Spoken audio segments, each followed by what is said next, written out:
नमस्कार दोस्तों, स्वागत है आपका इंस्टीट्यूट फॉर सिविल सर्विसेज में। यूपीपीएससी का पीसीएस का जो मेंस एग्जाम होता है उसमें ऑप्शनल होता है 400 नंबर का। दो पेपर होते हैं, पेपर 1 पेपर 2। अब इसमें एक मुद्दा है जैसे स्केलिंग, वो काफ़ी दिनों से चर्चा में है और स्केलिंग की वजह से ह्यूमैनिटी वाले स्टूडेंट का काफ़ी लॉस भी हुआ है पिछले कई सालों में। लेकिन जब से ये मुद्दा उठा है, इस बार ये मुद्दा एक्चुअली काफ़ी ऊपर तक पहुँचा है और ये लग रहा है कि इस पे संज्ञान लिया जा रहा है और कुछ ना कुछ इसमें कदम उठाए जा रहे हैं। कई सारे स्टूडेंट बहुत कंफ्यूज हैं। अब कई लोग अपना जो ह्यूमैनिटी वाला सब्जेक्ट छोड़ के वो साइंस की तरफ सोच रहे हैं कि जो है मैथ ले लिया जाए, केमिस्ट्री ले लिया जाए, ये सब। ठीक है। अब इसमें आप एक बात ये समझिए कि पहली बात तो ये कि साइंस के जो सब्जेक्ट्स होते हैं वो मतलब इतने आसान नहीं हैं कि आप अभी तक एकदम से ह्यूमैनिटी पढ़ रहे थे फिर तुरंत आप मैथ लेके और केमिस्ट्री लेके फोड़ डालोगे। इतना मतलब आसान नहीं होता है जितना आपको लगता है। अब दूसरी चीज़ ये भी नहीं है कि मतलब सिर्फ साइंस वाले सब्जेक्ट ही बहुत कठिन होते हैं या फिर उन्हीं में बहुत पढ़ना पड़ता है। आप हिस्ट्री का सिलेबस देख लो, उसमें बहुत पढ़ना पड़ता है। मतलब चाहे जितनी पढ़ लो हिस्ट्री उतनी ही कम है। तो दोनों सारे सब्जेक्ट मतलब लगभग एक ही जैसे हैं, चाहे वो ह्यूमैनिटी का हो चाहे साइंस का हो। तो ऑप्शनल लिया क्या जाए आगे के लिए? ऑप्शनल भैया जी और बहनी जी सिर्फ वो लिया जाए जिसका पहली बात तो आपको इंटरेस्ट हो, दूसरी बात उसका मार्केट में मटेरियल या फिर रिसोर्सेज उसके अवेलेबल हों, तीसरी चीज़ उसके प्रीवियस ईयर क्वेश्चन आपके पास हों प्लस उसके मॉडल आंसर हों, चौथी चीज़ कि उसकी टेस्ट सीरीज़ आपके पास होनी चाहिए विभिन्न जो है कोचिंग संस्थानों की विद मॉडल आंसर। ये कुछ चीज़ें हैं और प्लस इसमें आपका इंटरेस्ट जो है बहुत इंपॉर्टेंट है। और सबसे ज़रूरी बात जो है मेंस में किसी भी पेपर में सिलेक्ट होने के लिए आप ऑफिशियल सिलेबस के सारे पॉइंट कवर करिए, प्रीवियस ईयर क्वेश्चन को देखिए। ज़्यादातर जो पेपर 1 होता है उसके क्वेश्चन बहुत सारे रिपीट हो जाते हैं और इवन यूपीपीएससी को मान लो आपको एग्जाम देना है तो वो यूपीपीएससी के ही प्रीवियस ईयर क्वेश्चन नहीं देखने हैं, आप थोड़े यूपीएससी के भी देख सकते हैं रेफरेंस लेने के लिए, क्योंकि यूपीपीएससी हर चीज़ में यूपीएससी को कॉपी करता है। प्लस जो बहुत ही ज़्यादा जरूरी चीज़ है वो है लिखाई घिसाई। जितनी ज़्यादा आप लिखाई करेंगे, जितनी घिसाई करेंगे, अपने आप को ग्रूम करिए। ग्रिल करना पड़ेगा भैया, ग्रूम करना है अपने आप को तो ग्रिल करो, खूब जो है लिखना पड़ेगा। बिना लिखाई करे, बिना आंसर राइटिंग करे, चाहे आपका इंटरेस्ट बना रहे, चाहे आपने ज़िंदगी भर वही चीज़ पढ़ी हो, चाहे आप जो है बहुत ज़्यादा आपके पास रिसोर्सेज भी हो, पीवाईक्यू भी हो, टेस्ट सीरीज भी हो, बिना लिखाई करे नहीं हो सकता है कुछ। हाँ, कई सारे लोग जो है सुपर पावर वाले होते हैं, वो लोग भले ही कर लें। मैं नॉर्मल स्टूडेंट की बात कर रहा हूँ कि भैया आंसर राइटिंग का प्रैक्टिस करना बेहद ज़रूरी है। प्रैक्टिस करने के साथ साथ अगर आपको फीडबैक भी मिलता जाए तो वो और अच्छी चीज़ है कि आपको पॉइंट्स मिल सकते हैं। लेकिन रेफरेंस वही रहेगा, ऑफिशियल सिलेबस सबसे पहले, फिर प्रीवियस ईयर क्वेश्चन, फिर रिसोर्सेस और फिर जो है आपका इंटरेस्ट। और भैया सबसे जरूरी क्या है? लिखाई घिसाई करो। एक और चीज सुनने में आ रही है कि कैपिंग, एक नया कॉन्सेप्ट जो है लाया जा रहा है आयोग के द्वारा। कैपिंग का ये मतलब है कि भैया जितने भी चाहे सब्जेक्ट हैं, चाहे वो ह्यूमैनिटी वाला हो या साइंस वाला हो, तो उसमें नंबर जो अपर लिमिट है वो फिक्स होगी। मतलब अपर लिमिट फिक्स नहीं होगी। ये नहीं कि मतलब 400 में जैसे अभी तक चलता था कि 400 में 370 ले आए, 400 में 360 ले आए, ये नहीं। और जो ह्यूमैनिटी वाले हैं वो सिर्फ 190 पे रह जाएं। तो ये वाली चीज़ों को, अंतर को कम करने के लिए ये यूपीपीएससी आयोग यूपीएससी के एक्सपर्ट से भी सलाह ले रहा है। स्टैटिस्टिक वाले जो एक्सपर्ट्स हैं उन सब से भी सलाह ली जा रही है कि क्या ऐसा फॉर्मूला लाया जाए कैपिंग टाइप का, कि कैप कर दिया जाए।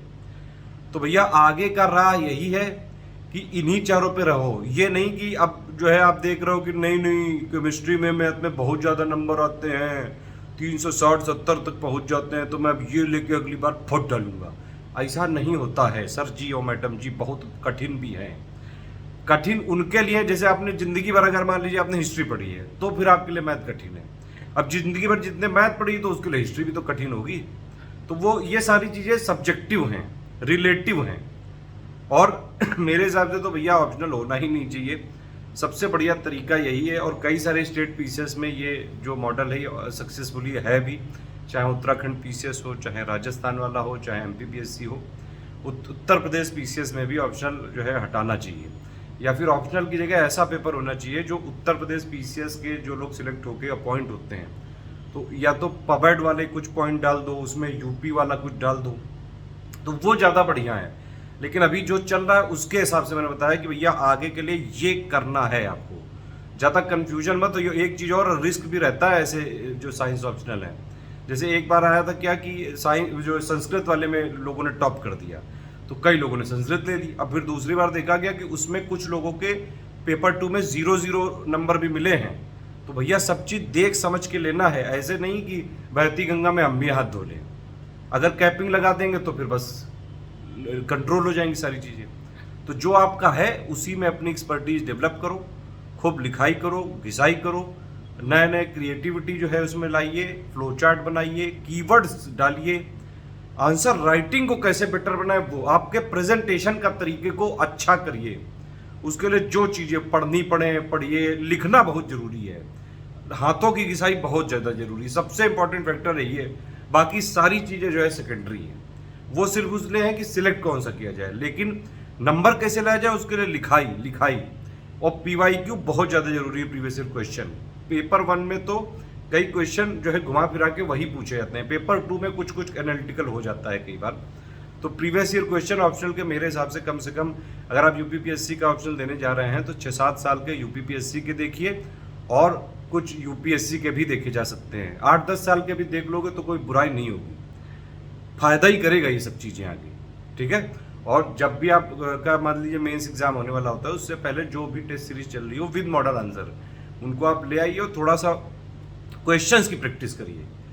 उसको देखिए कि क्या क्या कीवर्ड्स इन्होंने नए डाले हैं, तो उससे कीवर्ड सीखिए, थोड़े थोड़े फ्लो चार्ट डालिए, ठीक है। तो जितनी ज़्यादा ये सब प्रैक्टिस करेंगे उतनी ज़्यादा प्रैक्टिस कर करके ही सारी चीज़ें हो सकती हैं। कोई परफेक्ट और नहीं ऐसा होता है कुछ आइडियल, सारी चीज़ें मतलब धीरे धीरे मेहनत करके सब कुछ अचीव किया जा सकता है। और अगर कैप मतलब और जो जैसे ये आयोग कह रहा है कि अब सारे जो सब्जेक्ट्स हैं उनको बराबर तौला जाएगा, बराबर नापा जाएगा, अगर ऐसा सही बात हुआ तो फिर सारे ऑप्शनल ही ठीक है। फिर उसमें रिलेटिव कंपैरिजन करने लगते हैं कई लोग कि इस ज्योग्राफी में सर इसमें ज़्यादा नंबर आ गए थे, सोशियोलॉजी में कम आ गए थे। ऐसा नहीं होता है, सोशियोलॉजी में जो लोग एक्सपर्ट हैं एंथ्रोपोलॉजी में वो भी बहुत नंबर ले आते हैं। तो ये एनालिसिस मैं कई बार मार्कशीट डालता रहता हूँ, ये हमारा ये काम ही है, यही सब मैं देखा करता हूँ किसके कितने नंबर हाईएस्ट है कितने लोएस्ट है। तो ऐसा देखिए ह्यूमैनिटी पूरा एक वर्ग है, अब उसमें जो भी सब्जेक्ट है आपका अगर आप बेटर कर सकते हो तो सब में आ सकते हैं नंबर। बस वो समस्या क्या थी, स्केलिंग।